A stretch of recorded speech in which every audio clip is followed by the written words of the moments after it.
నమస్తే. ప్రస్తుతం మనతో పాటు సీనియర్ జర్నలిస్ట్ దాము బాలాజీ ఉన్నారు. ఆయనతో మాట్లాడదాం. నమస్తే. నమస్తే. సార్, పాస్టర్ ప్రవీణ్‌కి సంబంధించి పోస్ట్‌మార్టం ఆల్రెడీ రిలీజ్ అయ్యింది. కానీ దానికి సంబంధించి ఇది ఫేక్, అసలు ఇది పోస్ట్‌మార్టం కరెక్ట్ కాలేదు. ఖచ్చితంగా ఇది యాక్సిడెంట్ అంటున్నారు కానీ ఇది హత్యే అని చెప్పేసి ఎక్స్ఎంపీ హర్షకుమార్ అంటున్నారు. ఈవెన్ క్రైస్తవ సమాజం కూడా దీన్ని అసలు నమ్మట్లేదు. ఎలా చూడొచ్చు అంటారు సార్ దీన్ని? ఆయన చనిపోయి 18 రోజులైంది నిన్నటికి. సో నిన్న అక్కడ IG Ashok Kumar and SP Narasimha Kishore ఇద్దరు కూడా సీసీటీవీని ప్రదర్శిస్తూ అట్లాగే పోస్ట్ మార్టం రిపోర్టు, తర్వాత forensic science lab report, pathology report ఇవన్నీ కూడా ప్రెస్ ముందు పెట్టి వాళ్ళు డీటెయిల్గా ఎక్స్ప్లెయిన్ చేశారు. ఇతను బయలుదేరిన దగ్గర నుంచి చనిపోయే వరకు దాదాపు 13 గంటల జర్నీలో ఏం జరిగింది అనేది వాళ్ళు స్టెప్ బై స్టెప్ చెప్పారు. వాళ్ళు చెప్పింది ఏంటంటే ఓవరాల్గా 500కి పైన సీసీటీవీ ఫుటేజ్ని కలెక్ట్ చేసాం.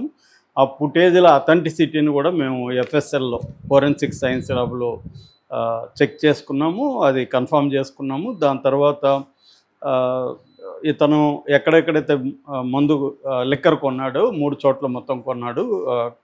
ఫస్ట్ వచ్చి సవేరా వైన్స్ ఎల్బీ నగరు, రెండోది కోదాడ, మూడోది ఏలూరు. ఈ 3 చోట్ల కూడా ఆయన డబ్బులు పే చేసిన యూపీఐ ఐడి కానీ టైమింగ్స్, CCTV2లో ఉండే టైమింగ్స్, దీంట్లో పే చేసే టైమింగ్స్ ఇవన్నీ చెక్ చేసుకున్నాము. అట్లాగే 3 చోట్ల ఆయనకి యాక్సిడెంట్ అయింది. చిలకల్లు టోల్గేట్ దగ్గర, కేసర టోల్గేట్ దగ్గర, తర్వాత రామవరప్పాడు దగ్గర. ఈ 3 టోల్గేట్లలో కూడా ఫుటేజీ ఉంది మా దగ్గర. అట్లాగే ఆయన యాక్సిడెంట్ జరిగినప్పుడు ఎవరైతే ఆయనకి హెల్ప్ చేయడానికి వెళ్ళారో, టోల్గేట్ కేసర దగ్గర టోల్గేట్ వాళ్ళు వెళ్ళారు, అంతకుముందు చిలకల్లు దగ్గరేమో రోడ్డు దగ్గర ఉన్న వాళ్ళు వెళ్ళారు, రామవరప్పాడు దగ్గరేమో traffic SI and tea shop Nagarjuna వెళ్ళారు. వీళ్ళ అందరినీ కూడా మేము మాట్లాడాం. దాదాపు 100 మంది సాక్షుల్ని మేము విచారించాం. అంటే ఈ మొత్తం దారిలో అతను ఎవరెవరు కలిశారు, ఫోన్లో ఎవరితో మాట్లాడారు, తర్వాత వాళ్ళ ఇంట్లో వాళ్ళు, ఇక్కడ ల్యాండ్ అది కొని రాజమండ్రిలో ఈయన వస్తున్నాడని తెలిసిన వాళ్ళు, ఇవన్నీ కూడా మేము కలెక్ట్ చేసాం. అట్లాగే యాక్సిడెంట్ స్పాట్ అక్కడ ఎలా జరిగింది దానికి సంబంధించి కూడా మేము మొత్తం ఫోరెన్సిక్ టీమ్ని, ఆర్టీఓ వాళ్ళని, అంటే దీంట్లో ఎక్స్పర్టైజ్ ఉన్న యాక్సిడెంట్లకు సంబంధించిన నాలెడ్జ్ ఉన్న వాళ్ళని అందరినీ తీసుకెళ్ళి మేము పరిశీలించాము. సో ఫస్ట్ ఏంటంటే అనుమానాస్పద మృతిగా నమోదు చేసుకున్నాం. దాని తర్వాత ఇవన్నీ ఆధారాలు వచ్చాయి. వచ్చిన తర్వాత అది ఖచ్చితంగా యాక్సిడెంట్ అని పోస్ట్ మార్టం రిపోర్ట్ కూడా, గాయాలన్నీ కూడా ప్రీమార్టం గాయాలు అంటారు వాటిని. అంటే చనిపోక ముందు జరిగిన గాయాలు తప్ప చనిపోయినాక అయిన గాయాలు కాదు. అట్లేమన్నా ఎవరైనా చంపి అక్కడ వేసి గాయాలు జరిగినట్టుగా చూపిస్తే మాత్రం అది తప్పు. అది చనిపోక ముందు జరిగిన గాయాలే, అవి కూడా గోకుడు గాయాలు అట్లాంటివి. ఇదేంటంటే అది అర్ధచంద్రాకారంగా ఉంది ఆ గుంత. దాంట్లో ముందు ఇతను పడి ఒక బలమైన ఆబ్జెక్ట్కి తాకి అతను పడిపోయాడు. బండి ఎగిరి గాల్లోకి ఎగిరి అతని మీద పడింది. సో దానివల్ల అతను చనిపోయాడు అనేది ప్రధానంగా వాళ్ళు తేల్చింది. అట్లాగే ఇతని ఇథైల్ ఆల్కహాల్ ఇది కూడా రెసిడ్యూస్ కూడా అతని బాడీలో పోస్ట్ మార్టంలో తెలిసింది. సో ఇతను తాగున్నాడు. అట్లాగే 3 సార్లు మందు కొనుక్కున్నాడు, 3 సార్లు తాగాడు, 3 సార్లు యాక్సిడెంట్ అయింది. ఆ తర్వాత ఇతనికి మన రెండోసారి కేసర్ దగ్గర జరిగిన యాక్సిడెంట్లోనే ఆ హెడ్ లైట్ కూడా పోయింది, జారిపోయింది. అక్కడ నుంచి బ్లింకింగ్ లైటు వేసుకొని అతను దాంట్లోనే వెళ్ళాడు. ఇతను యావరేజ్లో 72 కిలోమీటర్ స్పీడ్ ఉన్నట్టు తెలుస్తుంది. అప్పుడు కూడా యాక్సిడెంట్ అయినప్పుడు కూడా 72 కిలోమీటర్స్ దీంట్లో స్పీడ్లో అది ఆగిపోయింది బండి. సో ఆ టైంలో ఇతనికి సరిగా లైట్ లేకపోవడం, వేరే వెహికల్ లైట్ వెలుగులో ఇతను పోతుండడం, వేగంగా పోతుండడం, అక్కడ పర్టికులర్ స్పాట్లో ఎక్కడైతే చనిపోయాడో అక్కడ కంకర ఉంది, ఆ కంకర దగ్గర స్కిడ్ అయ్యి అతను పడడం అనేది జరిగింది. అంటే బేసిక్గా ఈ అతను యాక్సిడెంట్కి గురవుతూనే వచ్చాడు ఆల్రెడీ 3 సార్లు. ముఖ్యంగా చిలకల్లు దగ్గర అయితే అక్కడే పెద్ద ప్రమాదం జరిగి ఉండాల్సింది.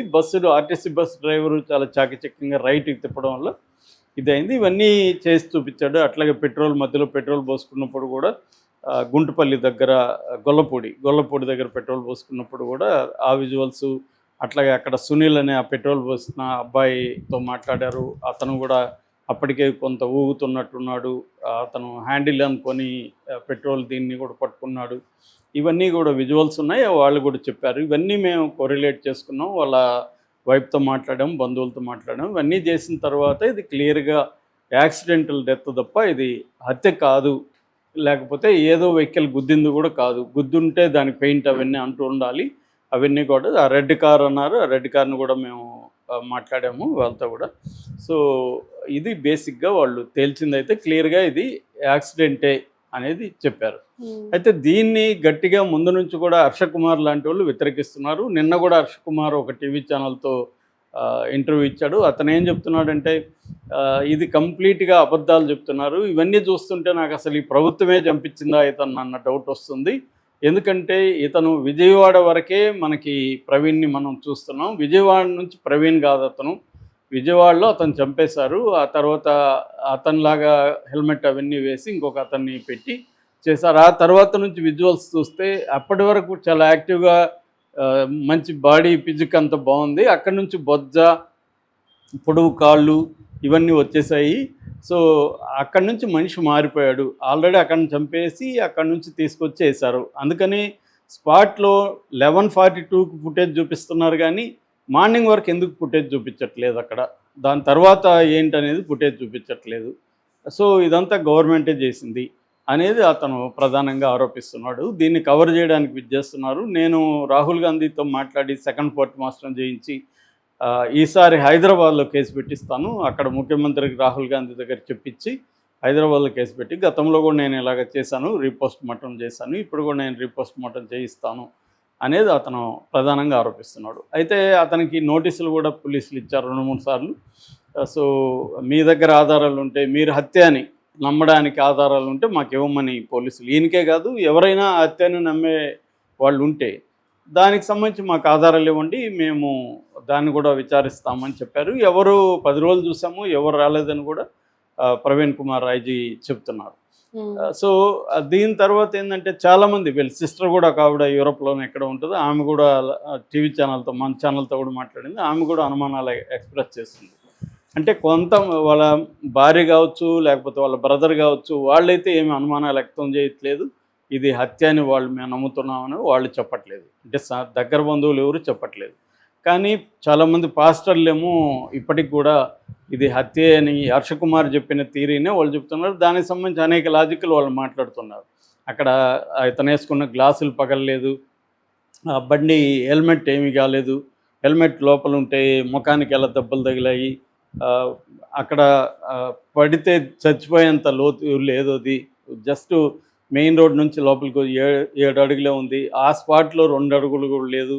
ఇవన్నీ హర్ష కుమార్ కూడా అక్కడ వీడియో తీసి అతను దిగి కూడా చూపించాడు. రెండోది ఇంకొక ఛాలెంజ్ కూడా ఇప్పటికి కూడా చేస్తున్నాడు హర్ష కుమార్, నేను అదే వేగంతో అదే టైంకి వెళ్ళి పడతాను అక్కడ, నేను చచ్చిపోవడానికి రెడీ, నేను చచ్చిపోతానా లేదు చూద్దామని కూడా అంటున్నాడు. సో ఇదంతా ఏమైందంటే ఇప్పటికి కూడా మెజారిటీ ప్రజలైతే ఇది యాక్సిడెంటే అని నేనైతే నమ్ముతున్నారు. ఎందుకంటే క్లియర్గా మనకి చాలా సిస్టమేటిక్గా, అయితే నేను కూడా ఇంత సిస్టమేటిక్గా పోలీసులు వర్క్ చేయడం చూడలేదు.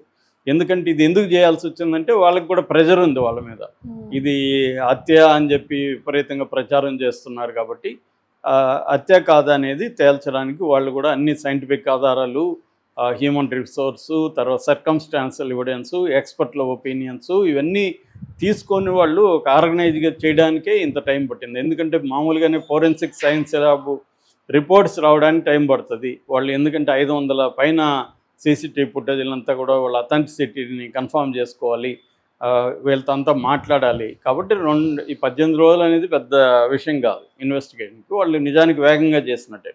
కాకపోతే ఈ డౌట్లు వచ్చే వాళ్ళు చాలామంది రకరకాల ప్రశ్నలు లేవనెత్తున్నారు. అదేంటంటే మరి వీళ్ళు ఇప్పుడు పెట్టిన ఫుటేజే అంతకుముందే వారం ముందే తెలుగుదేశానికి సంబంధించిన ఛానల్స్లో ఎట్లా లీక్ అయింది, అప్పుడేమో అశోక్ కుమార్ గారు మేము ఇవ్వలేదన్నాడు, మరి అదే ఫుటేజ్ ఇప్పుడు వీళ్ళు పెడుతున్నారు. అంటే వాళ్ళకి ముందుగా వీళ్ళు యాక్సిడెంట్ అని జనాన్ని నమ్మించి ఛానళ్ళ ద్వారా తర్వాత అఫీషియల్గా అనౌన్స్ చేశారు, వీళ్ళు ముందే ఫిక్స్ అయ్యారు. ఇదంతా ఒక ప్లాన్ ప్రకారం జరిగింది.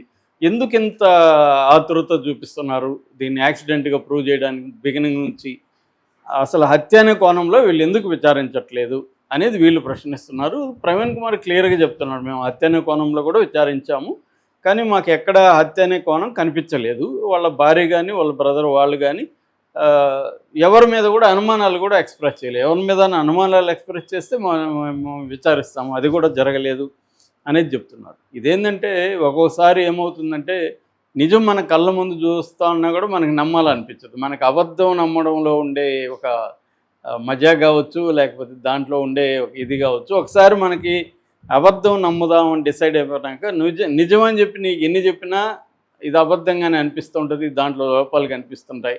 అట్లాంటప్పుడు నేను చాలాసార్లు చెప్పాను కూడా. అట్లాంటప్పుడు మీరు ఒక ఫ్యాక్ట్ ఫైండింగ్ కమిటీకి ఏర్పడి హర్ష కుమార్ కానీ మీరంతా అసలు వీళ్ళు ఒక ఎంక్వైరీ చేయాలి, ఇన్వెస్టిగేషన్ చేయాలి. చేసి వీళ్ళ దగ్గర ఆధారం ఉంటే అప్పుడు పోలీసులకి ఇవ్వచ్చు, వాళ్ళు ఒకవేళ తీసుకుపోతే జనం ముందు పెట్టచ్చు. అవేవి చేయకుండా ఇంట్లో కూర్చొని ఏవో థీరీలు చెప్పి లాజికల్ చెప్తే మన లాజిక్ ప్రకారం యాక్సిడెంట్లు జరగవు. యాక్సిడెంటే ఇలాజికల్. ఎందుకంటే మనం ఇట్లా పడితే ఇట్లా జరగాలి కదా, అట్లా అది పడినప్పుడు ఎలా పడుతుంది అనేక అంశాల కలయికలో యాక్సిడెంట్ జరుగుతుంది. సో ఇలా పడి ఉండాలి కదా. నేను మా ఫ్రెండ్ ఆ మధ్య వెళ్తున్నాం, ఒక ఆటో 8:30 నైట్ ఆటో గుద్దింది. మా ఫ్రెండ్ పడిపోయాడు, స్పృహ పోయింది, నాకు దెబ్బ కూడా తగలలేదు. మరి దాన్ని ఎలా చెప్పాలి? సో కాబట్టి యాక్సిడెంట్లు అంటేనే మనం లాజికల్ ప్రకారం ఆట జరగవు. సో వీళ్ళు ఏంటంటే ముందే నమ్మేశారు, ఇది హత్య అని నమ్మేశారు. దాన్నే ఇంకా పట్టుకొని వేలాడుతున్నారు. ఇది క్లియర్గా అయితే పోలీసులు చాలా పెయిన్స్టేకింగ్లీ దీని మీద వెళ్ళారు. ఇతను పోనీ ఎవరన్నా చంపి పలానోళ్ళు శత్రువులు ఉన్నారనో, గతంలో కాంక్రీట్గా ఇతనికి పలాని బెదిరింపులు వచ్చాయనో చెప్పాలి. అతను కూడా వేగ్గా నాకు థ్రెట్ వచ్చిందని చెప్పారు. జనరల్గా ఇప్పుడు మనకు కూడా కామెంట్లలో నా వీడియోల కింద కూడా నువ్వు మాకు దొరికితే అయిపోతావురా, నీ సంగతి తెలుస్తాము, ఇవన్నీ పెడుతుంటారు. వాళ్ళందరూ వచ్చి చంపేయరు. వాళ్ళు కామెంట్లు పెట్టడం ఈజీ కాబట్టి పెడుతుంటారు. వాళ్ళకి చంపాలనే ఉద్దేశం కూడా ఉండదు. ఒకవేళ మంది నచ్చనప్పుడు వాళ్ళు కోపంతో కామెంట్ పెడతారు. అలాగే ఈయన మీద కొంతమంది పెట్టి ఉండొచ్చు తప్ప ఈయన్ని చంపేయాలన్నంత ఇది ఎవరికైనా ఉంటే ఉండదు.